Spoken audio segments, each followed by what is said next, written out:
Obviously mistake இல்லாமல் we are human with errors. Mistake இல்லாமல் இல்லை. இப்போ நான் அதுக்காக லேர்ன் ஃப்ரம் மை மிஸ்டேக்ஸ்ன்னு சொல்லிட்டு நான் உங்ககிட்ட சொல்கிறேன். இதுக்கு மேலே நான் மிஸ்டேக் பண்ண மாட்டேன்னா பண்ணுவீங்க. நான் இல்லை நாளைக்கு செத்து போயிட்டு போகிறேன்னா மேபி.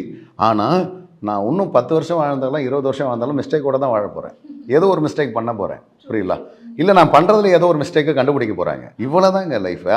நம்மளோட பக்குவம்ன்றது மெச்சூரிட்டின்றது என்ன தெரியுங்களா? வாட் யூ நோ அப்படின்றது கிடையாது. What you know what you doesn't know அப்படின்றது கிடையாது. வாட் இஸ் ரியல் மெச்சூரிட்டி அப்படின்னா, நீ ஒவ்வொரு விஷயத்தையும் பட்டு எதை பண்ணணும் எதை பண்ணக்கூடாது, எங்கே பேசணும் எங்கே பேசக்கூடாது, எதை செய்யணும் எதை செய்யக்கூடாது, இதெல்லாம் நீ ஒரு இடத்துல தெரிஞ்சுப்ப.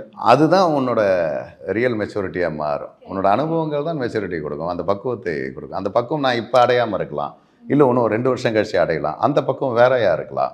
புரியுங்களா? ஸோ அப்போ பக்குவம் அடைதல்ன்றது, இந்த மெச்சூரிட்டின்றது வளர்ந்த உடனே ஆகிறதில்ல, வளர வளர ஆகிறது.